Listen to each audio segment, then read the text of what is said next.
Hello, my name is Justin the Clue, and I'm here today with Will Sloan. And you're listening to the Important Cinema Club. And today, we're gonna ride that French New Wave with François Truffaut. You mean François Truffaut? Exactly. You know, the Important Cinema Club is kind of the Cahiers du Cinema of the new millennium. Yep. Justin here, a bit of a Truffaut type. Me, a bit of a Godard. That's right. Like you and me, we go on long rambles around the streets of Paris after seeing movies. Was that the best Frank Tashlin film? I don't know. Maybe. And then in 20 years after I've been fully radicalized and you've, softened. Yeah, you've moved on to a life of bourgeois domesticity and you're making movies like Day for Night. We'll have our violent falling out. I can't wait for you to send the angry letter to me being like, Justin, this movie you made about making movies doesn't really represent our vision, or to be about recording podcasts. Yeah. And then you can say to me, Truffaut did one of my favorite insults of all time to Godard, where he said, you should make a movie about your life called A Shit is a Shit. How long do you think he workshopped that one? So Truffaut, the normies like best. Yeah. He's the one who won Oscars for Best Foreign Film. His films were actually in the big Oscar categories a lot, while other filmmakers were becoming more radicalized. Yes, or just going completely off the reservation like Godard was at that time. Yeah. Essentially, he became what he dismissed early on in his career. Well, that's the received wisdom. Do you think that's totally fair? Because he made many movies that were sort of sentimental, but there's also another side to Truffaut, the more morbid side, the death-obsessed side. Well, let's talk about, what made him famous right from the get-go. And that's in the first issue of Cahiers du Cinema, the landmark French magazine about movies. He wrote an article called Une certaine tendance du cinéma français. And what it was a rambly, all over the place attack on the screenwriters of French popular cinema. His hypothesis was that the prestigious, respectable cinema of France at this time, which was 1954, was more of a writer's cinema or a producer's cinema rather than a director's cinema. Much more literary. And, he attacked this cinema of quality, quote unquote, that was into the idea of adapting best-selling, prestigious novels into film, but not so attuned to the actual cinematic qualities of the medium. And that tendency he put in opposition to a different kind of tendency. People like Jacques Tati, Jean Renoir, Robert Bresson, Abel Gance, Max Ophuls. These were the directors who, to him, were good. Essentially, Truffaut was attacking these screenwriters for creating Oscar bait. Stuff that didn't have any real emotional value beyond the manipulative final result that it would get. Mostly films about individuals who are taken down a peg by society, so the people watching the films can go, ugh, isn't it bad that they live such a horrible life? And then they just go on into the world. And in this essay, he coined the phrase la politique des auteurs, a policy of auteurs. Yes. So not exactly a theory per se, but yeah, a policy that the true guiding vision of a film is the director. Now, if Truffaut only ever wrote this essay, he would have a place in film history. Yeah, and if you read the essay, it's probably not what you think it is. It's actually filled with references to movies that we just don't talk about anymore. Yeah. Like very big popular French films that didn't have a shelf life. And Truffaut wrote this article because he wanted to make a name for himself. He was essentially the protege of André Bazin, the famed film theorist and critic who was editing Cahiers du Cinema with issue number 1. And he wanted to create something that would cause a stir. And if you read Truffaut's letters around this time, he's very clear about listen, we will only publish stuff if it is inflammatory or contrarian. In fact, I believe his nickname at the time was the Gravedigger because of how harsh his reviews were. But he loved American B cinema. And it was the politique des auteurs and this article that he wrote, it was against this idea of people that are being anti-bourgeoisie while really just being bourgeoisie. Could you elaborate on this a little bit? So the idea of bourgeoisie is the middle class, right? Or the rich. And what Truffaut was saying is all this stuff that you guys are putting on screen, it's just cementing the status quo. It's not changing anything. And you're just dismissing all these other films. So you need to look at stuff that would be considered more conservative or more genre, like Johnny Guitar, and see the actual artistry in it. I think one of the things he was rebelling against was the idea that films should be judged on sort of the messages they were delivering, their socially redeeming, socially positive socially conscious values and more just to this almost like apolitical what's actually on the screen. And like if you read that article, it actually comes off as a little bit like conservative in its views. Like the ideas that he's putting forth is like, stop trying to stuff this liberal propaganda down our throat, because we should look at like real stuff. And like his example of using Jean Renoir or Robert Bresson is really like, he still likes this kind of stuff when it feels authentic, as opposed to this like manufactured kind of liberalism. Yeah, because Tati and Bresson are certainly political filmmakers in a broader sense. They're not didactic filmmakers, but and this is also Truffaut going like, I want to make an impact. I want people to notice me, and this led to making his first film, The 400 Blows, which he could only make by marrying a woman who had a rich father who funded his first film. Well, I want to get back to this idea that we alluded to before going on to 400 Blows, that he's somebody who sold out. Because, François Truffaut, I don't have to tell you, he's considered a great filmmaker. Yeah. He's still one of those guys who you associate with mid-century art house cinema. And yet, I think for guys like us, like there's almost this received wisdom, this ingrained resentment towards him. Well, I like François Truffaut a lot, specifically because he is the original director cinephile who loves all movies. He wrote about movies. He wrote books about movies. Like, I'm sure there's some before him, but in popular culture, he is like the big, like, go-to guy.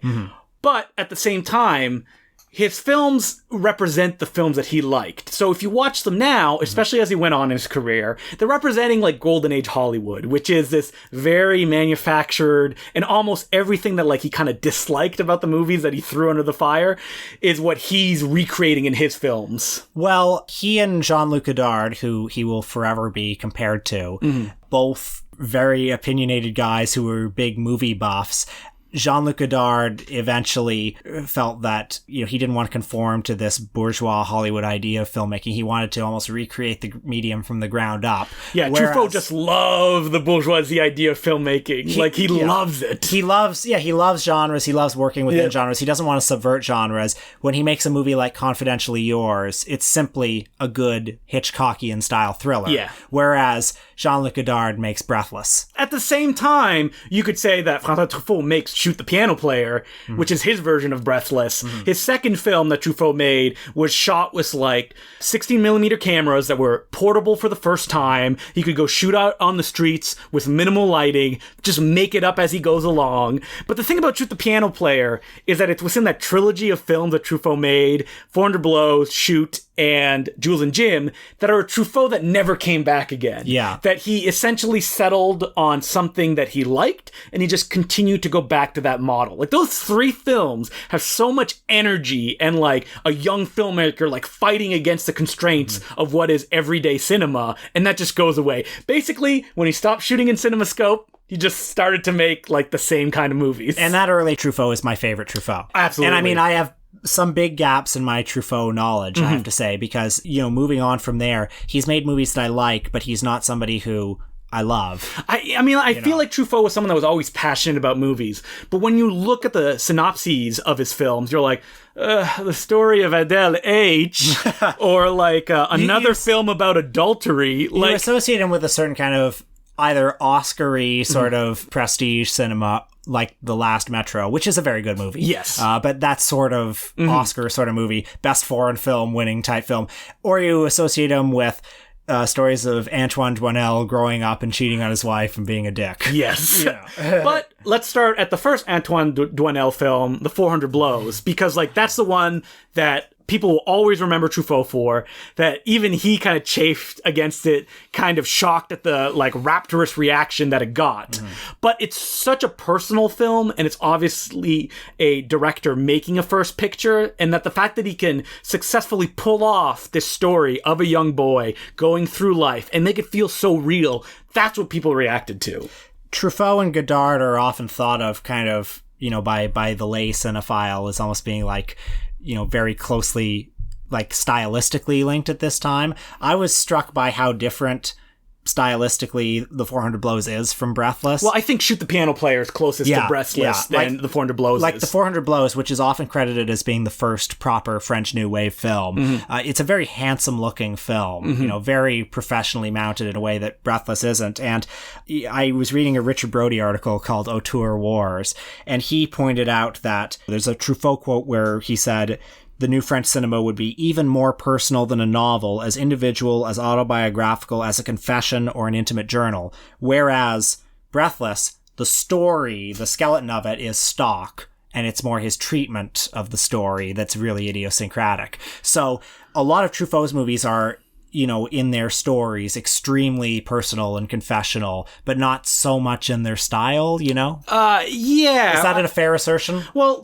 what I associate with Truffaut is a particular sense of style. It's almost artificial in its construction. And I think I always go back to films like The Bride Wore Black, which is his Hitchcock homage. And it represents an idea of French filmmaking that is very, it when you see it, like the way the camera moves in a way that, you don't associate with modern filmmaking because it's so artificial. And that's going back to the golden age of Hollywood that Truffaut likes so much. But the thing about something like 400 Blows is that it feels real thanks to a performance of a young first-time actor, Jean-Pierre Léaud, and it's also helped by the fact that it's shot in the streets. It's just shot in life in a way that stage-bound Hollywood and French cinema hadn't quite achieved yet. Relevant to the 400 Blows, perhaps, would be some details about François Truffaut's upbringing. Yes. Born in 1932 in Paris, he grew up loving movies, which allowed him an escape from his unhappy home life. For his first 8 or 9 years, he lived with his grandmother because he was born out of wedlock, which was a source of great shame for him and his family. Eventually, when his grandmother grew too old to care for him, he moved back in with his mother and his, by then, stepfather. His mother and stepfather had another child, but this child died very early on, and so they regarded Truffaut with resentment.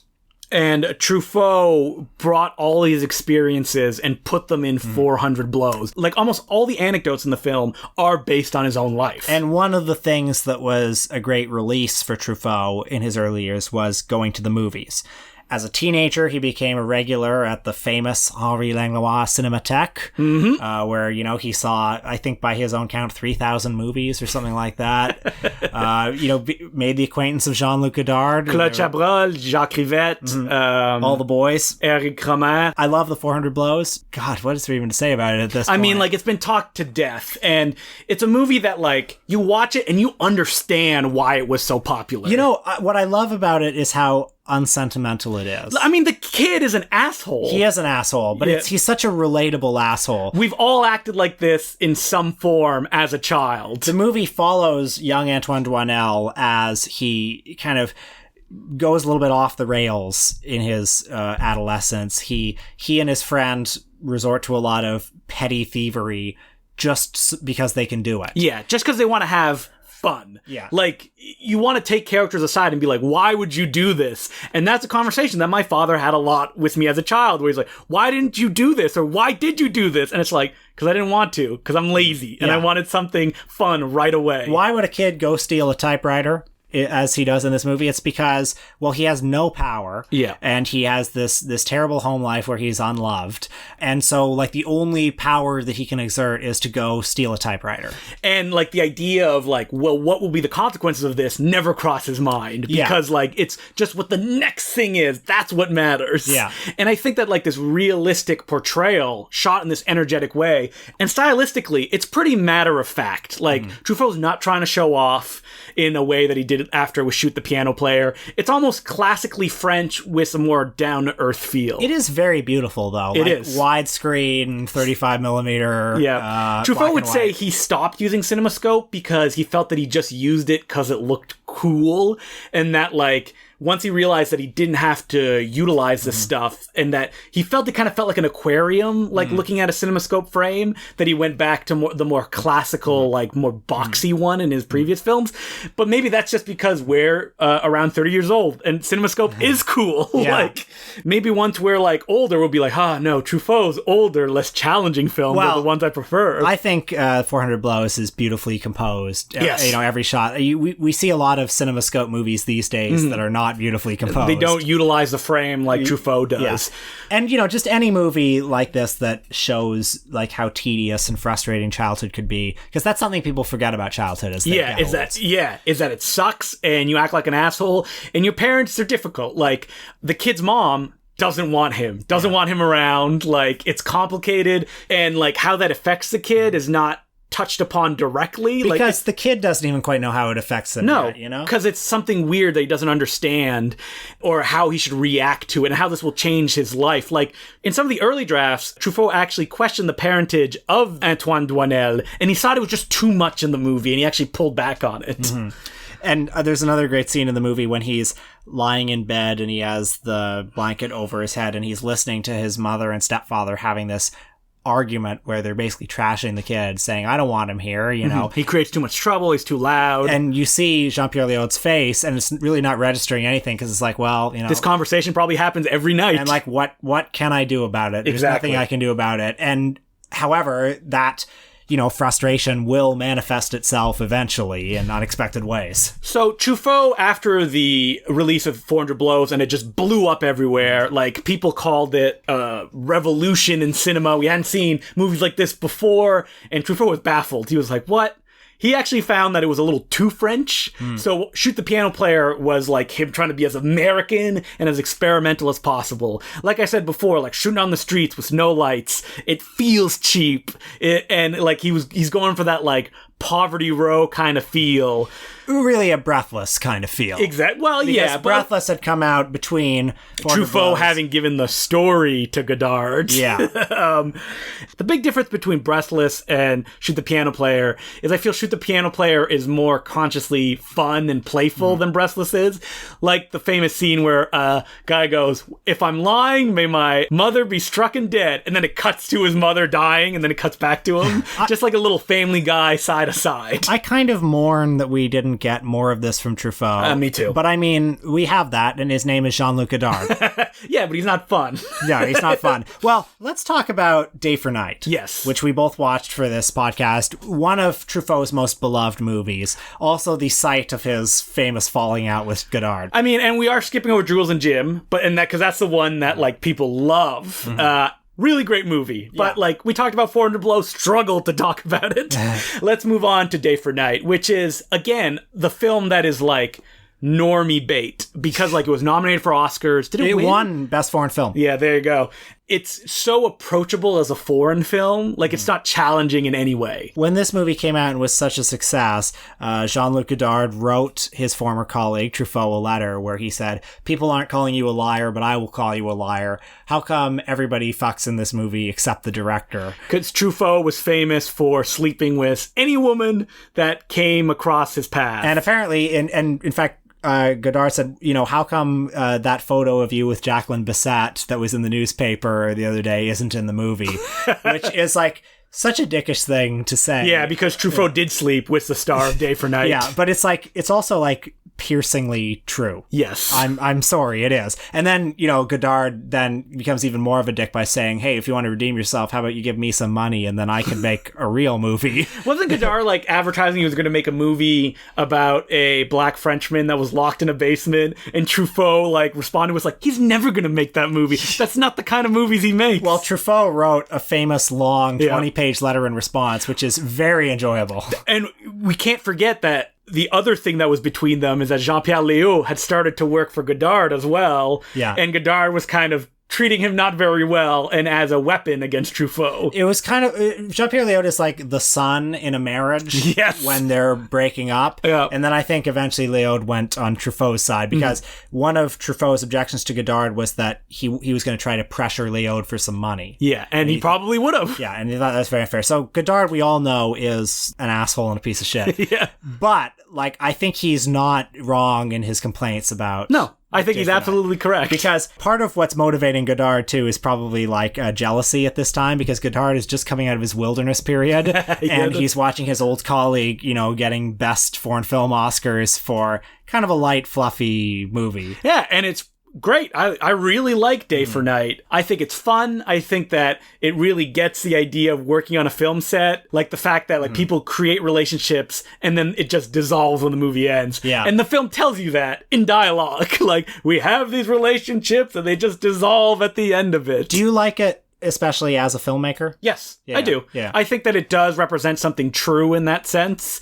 The only thing that it doesn't get is that no one ever gets angry on set, so it's just very pleasant. Like, bad stuff happens, but not bad in the sense that you feel any of the consequences of it. It is very pleasant. Actually, one of the bad things that happens is that, like, the leading man dies. But that's just random, and that's not related to anybody's actions. And it kind of gets brushed off. Yeah. But it is charming that the movie, like, loves all the technical stuff about film. It loves seeing film loaded into the camera. It loves, you know, the ticker effects going off of like the film going through. It loves how stunts are done. Or the way that a director, his job is essentially making decisions and going like, yes, that gun, no, not that shirt. Can we paint that car a different color? Yeah. Or the way that the director has nightmares every night, which happens to anyone directing when they make a movie. In particular, one of his nightmares is, why don't you make political films? Yeah, exactly. He feels Godard already yelling at him. And I mean, you know, Godard... I don't believe Godard saw Day for Night. I don't think he would sit down and watch that movie. I actually think he might have, just because, like, as a hate watch. Haven't you, like, kind of hate read stuff for people you hate? Look who you're asking. This is why I'm the Jean-Luc Godard of the two You of are us. 100% the Jean-Luc Godard.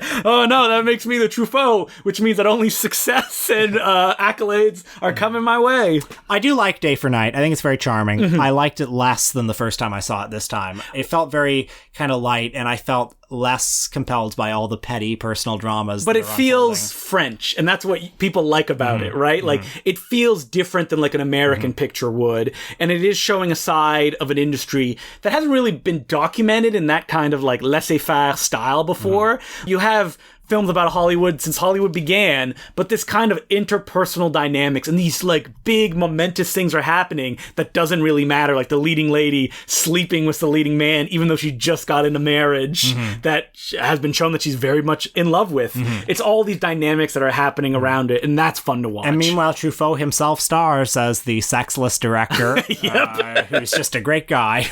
I mean, like, we're not going to get too much into Truffaut's personal life, but he was a poon hound. Like, Sure. He made a movie called The Man Who Loved Women that was just an auto-critique of his own life, essentially. I find that strain of his movies, like in the Antoine Doinel series, like less adorable. Really? Do you think it's too, like, It's self-referential? I just find like maybe self-justifying. Satisfied? Like I don't know. Like, I don't know. Antoine Doinel is he's a jackass, though. Yeah, so it's he not is. like, oh, look at him be a good guy. It's mostly documenting his life and essentially the mistakes that he makes. I think with each Antoine Doinel movie, I enjoyed spending time with him less. I like that the last one is essentially a clip show because Truffaut needed money and he's like, I'm just going to shit this one out. And he said that he regretted it for the rest of his life. Trail of the Pink Panther. By the way, I think somebody should make a new Antoine Doinel movie with Jean-Pierre Léaud as an old man. I mean, like, Jean-Pierre Léaud still acting, and they should, 100%. You know who would do something like that? Richard Linklater. Yeah. Or Michael Winterbottom. Yeah. It's Somebody an do it. experimental film. Oh, you know what? Justin Decloux. Jean-Pierre, give me a call. We can make it work together. Speaking of the fact that Truffaut did not have a combative relationship with the medium, like Godard did,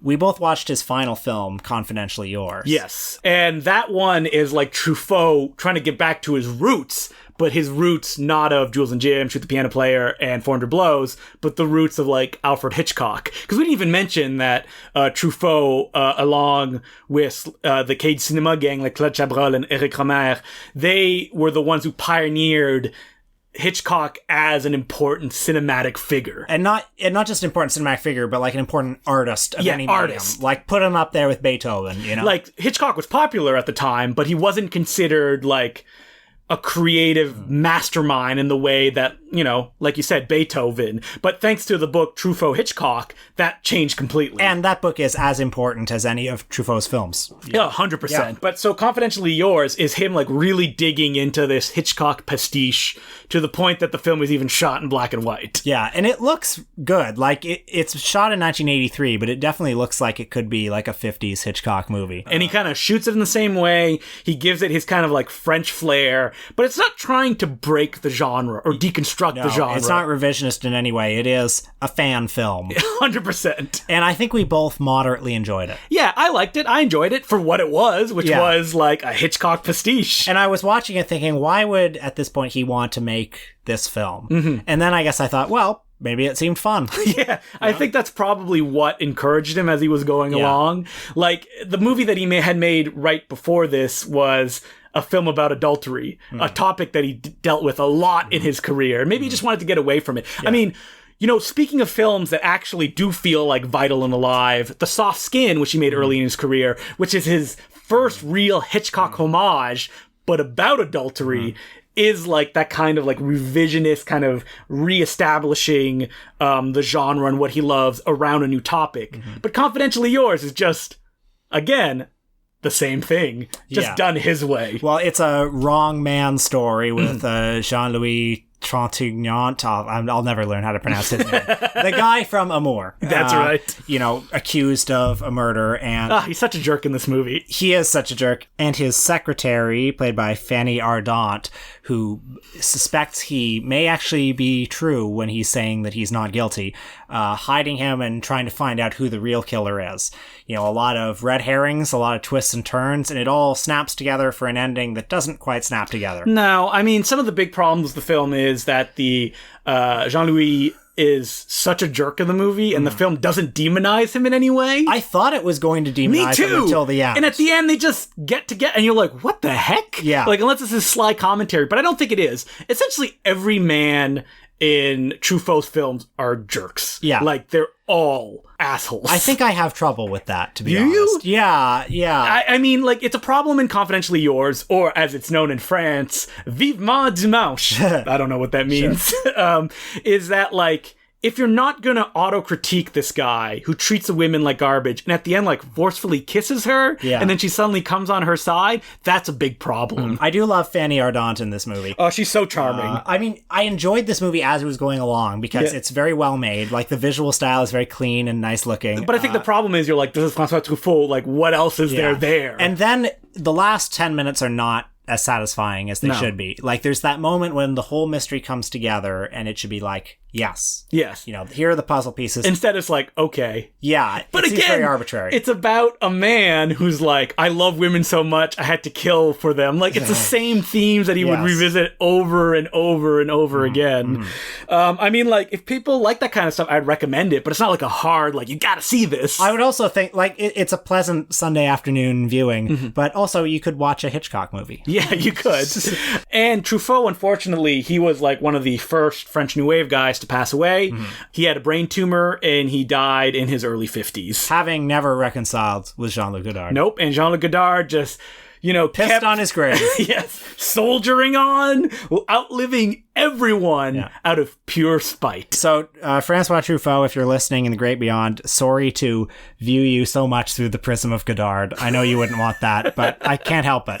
I mean, I like François Truffaut films, but again, like, it's difficult, his later period films, for me to go, I should watch these, because I know what they're gonna be. I know that some critics have made a case for his darker side, like his preoccupation with death. I watched The Green Chamber for this podcast, and I really liked it. Okay, that's one that I wanted to, but I couldn't get to it. So I will put that on my list as something to watch. And for people that don't know, it's a film that Truffaut made because at the time, people close to him had passed away, and he was dealing with how do you move forward when people are dying. So the film was about him, whose wife had passed away, and his inability to move on, and the kind of systems that he creates to be able to remember her and to have her essentially dominate his life and everybody that's passed away. It's a fascinating film, and it's actually a picture that tanked at the box office, which resulted in Truffaut going, I need to make more commercial stuff. Do you want to see Mississippi Mermaid? Here you got it. I mean, that came out before that, okay, but whatever. Instead he was like, I'm going to give you something that's going to earn Oscars, like Le Dernier Métro, which is about another creative group of people that are working through, this time, there's drama, the Nazi occupation of France. You know, good movie. Good movie. But it is what it is. Yes. Like, it's not going to light your hair on fire or anything like that. Maybe we're too young. We're looking for those thrills that, like, once we're older, Truffaut will be able to deliver it all to us. So, as per usual, you can send us letters at importantcinemaclubpodcast@gmail.com. Our first letter is from Charles Brooks, and he goes, Dear Justin and Will, the recent Kiarostami episode came at the perfect time for me, as I've only just begun to explore Iranian cinema. Close-Up in particular has been an absolute revelation, one of the most remarkable examples of meta-cinema I've ever come across. Personally, I rank it right up there amongst the great movies about movies alongside Sherlock Jr., Sunset Boulevard, Singing in the Rain, 8.5, Mulholland Drive, etc., etc. Though it might be a little silly to lump such diverse films together, I wonder, are there any lesser-known meta-movies that you guys feel deserve more attention? Many thanks in advance, Charlie. Good news. We did a whole Patreon episode about it. Okay, but listen, let's give him a little something. Yeah, I'm trying to think of, what are ones that we didn't mention on the Patreon episode? Well, movies about movies. I'm very excited for The Other Side of the Wind, I have to say. Oh, I'm so excited about it. You saw the trailer, I saw it. Yeah, you sent it to me right when it was released. Of course. And the fact that people had the reaction that you would want, where people are like, I don't know if it's for me, but they're still saying, it's good, and the people who love it, love it. Yeah. It's going to be so great. Maybe let's say something that I think I maybe didn't mention on that Patreon episode that I really like is Abel Ferrara's Dangerous Game. Yes, the Harvey Keitel one. Yeah, starring Madonna and Harvey Keitel. And just a great movie about, the messiness of the creative process. Did we mention the one that Bela Lugosi stars in with the cast of Dracula, and it's a murder mystery on Poverty Row? I think we did mention that very briefly. The Death Kiss, it's called. That was a lot of fun. Yeah. I would highly recommend it. And it got a crazy Blu-ray release recently. Mm-hmm. But as far as other movies about movies, or specifically making movies is what we talked about, the Patreon episode covers all of it, and I just don't remember everything that we mentioned. Yeah. So our next letter is from Felix Dembinski, and the subject line is Matt Farley, Ozu, Concerns About Narrative. Hi, Important Cinema Club. Let me add to the growing number of emails thanking you for introducing Matt Farley's films to listeners. I've never heard of him before and have since seen Slingshot Cops, Don't Let the River Beast Get You, Freaky Farley, and Local Legends. Excellent. Any more episodes on similar current filmmakers making independent movies with seemingly no interest in working their way into the studio system would be greatly appreciated. I felt while watching these goofy horror films a level of humanism entirely absent from most contemporary films. I don't want to appear hyperbolic, or like the Letterboxd reviewers wanting to be Godard mentioned in a recent episode, but I was reminded of Ozu's films, with a lot of time spent on characters and scenes that add little or nothing to the plot. I think that's not so far off the mark. I don't think that's far off the mark either. Don't you think? Like Ozu, I think Matt Farley creates his own kind of cinematic grammar. It's a very low key. He likes just objects and ordinary people. I finally have the title for my Matt Farley book, Manchester's Ozu. Yeah. The letter continues. So much of modern cinema seems to be focused more and more narrowly on hitting the beats in a simple narrative, and any deviation away from this from large ones like Twin Peaks: The Return, or small ones like Star Wars 8, get bashed by audiences and critics. On your episode about story within film, you didn't discuss whether or not the heavy focus on story is actually good for audiences. Simple narratives certainly stay with and affect people, but as events and politics have shown, the effect a heavy emphasis on them can be a very bad one. This isn't a political rant, however. It does move back to film. Have either of you seen any films from Peter Watkins or Raoul Ruiz? Their ideas on the monoform and central conflict theory have made me realize how limiting the current conventions of narrative cinema are and how they can impact negatively our audiences. Are there any trends in modern cinema that either of you find concerning? It's a heavy topic to spring from Matt Farley. Again, I would like to hear about similar filmmakers.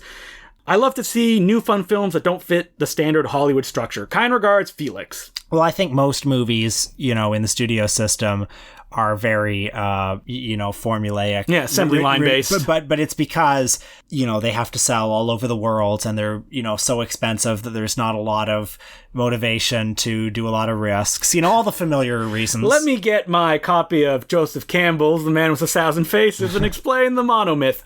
No. And with Star Wars The Last Jedi, by the way, that's a very particular case as well, because there are just that particular story so many people are invested in. That's right. It's so breaking conventions. Yeah. People expect it already, that it's shocking and they don't like it. Yeah. I mean, if a movie had done that without the Star Wars characters, number one, that would make no sense. And number number two, I don't think it would have been as popular as it was because it was a Star Wars picture. Like, I think increasingly the Star Wars movies are like having a problem that like there's no satisfying people. Like, people care about this series so much and they bring their own personal baggage to it so much that it's like nothing can live up to the memory of what they loved when they were 8. And as far as how important story is to the enjoyment of a film, like, I don't know if we talked about this, but it depends on what kind of movie that you're getting, right? Like, if you're getting a genre film, like a slasher film or an action film, a level of satisfaction, like a base human desire, comes from the tropes that I expect from that. Like, if I watch an action movie and it doesn't have like multiple action scenes, I will be disappointed because that's what I came and expected. Mm-hmm. And that's mostly like the way that the story would be told, like these beats that it has to hit. Like, I gotta say, like, Donnie Yen now, he has hit on a formula where its films have 3 action scenes per movie. It's not enough. Yeah. So, like, but that's just how the way that, like, storytelling evolves. Like, maybe people, that'll be good enough for them. And, like, they don't want too many set pieces because they find it overwhelming. But are there trends that we find disconcerting in modern cinema? I mean, like, other than the obvious ones, like making film for the global marketplace so it has no personality. I am not generally encouraged by a lot of modern cinema. Yeah, but, like, modern cinema has always been bad, but it's just specifically bad now in a different way because it is global.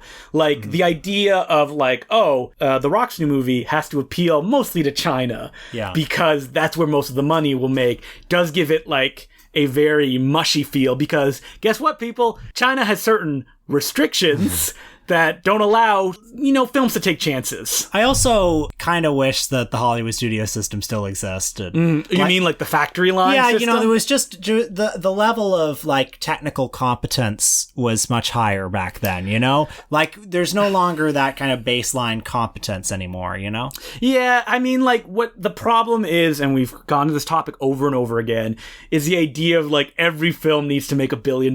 Yeah. And, like, people are not learning the lessons of movies like Crazy Rich Asians or Get Out or any of those small films that make a sizable amount of money compared to its budget. Yeah. Instead, they want, like, the big $1 billion thing.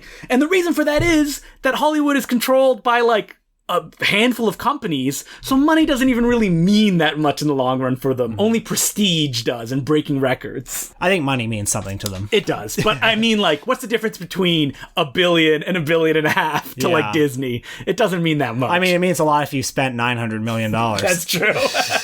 But, most people, like, the organizations will always bounce back. The individuals will get golden parachutes and move on to something else. And as far as, like, indie filmmakers who are passionate and different, I would wish Peter Kapowski would be here because he could give you probably a dozen people. Well, I like this fresh-faced young filmmaker who just made a movie called First Reformed. I think his name is Paul Schrader. Yep. He's very interesting.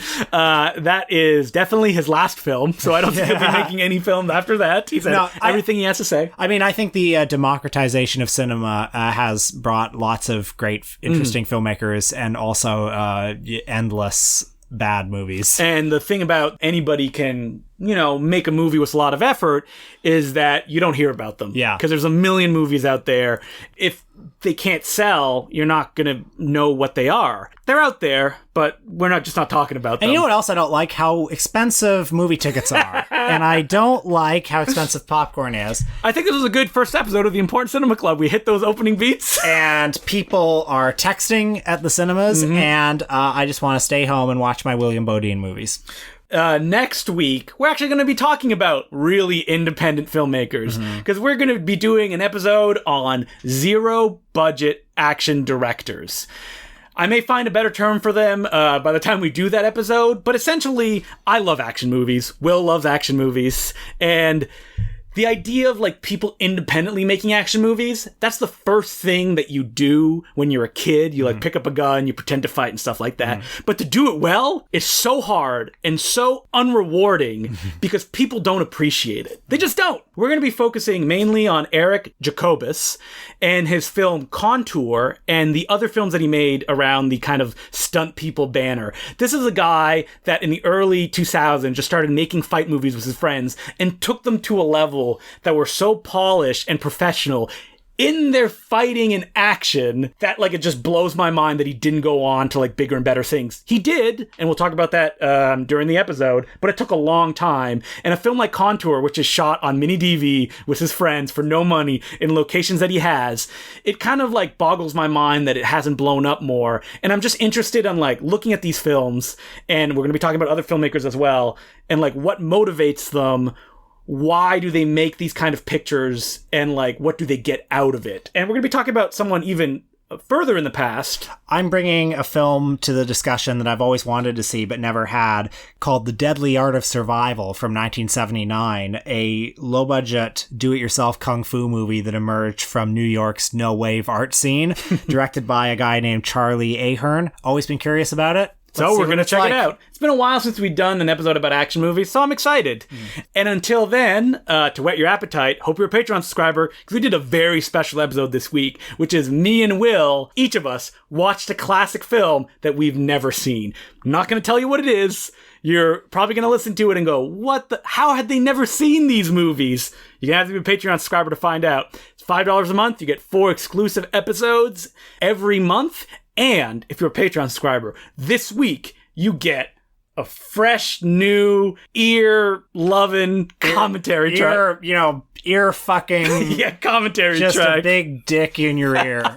Which is, we can finally reveal what movie we did, which was... Fantasy Mission Force. If you're like, wait, what's Fantasy Mission Force? I've never heard about this. Probably the most infamous Jackie Chan film of all time. So this film has been on the gray market for... decades. You could always pick it up at Walmart, and because of that, loyal Patreon subscribers, for a limited time, there'll be a link in the post where you can actually watch the film synced up with the commentary track that we just recorded.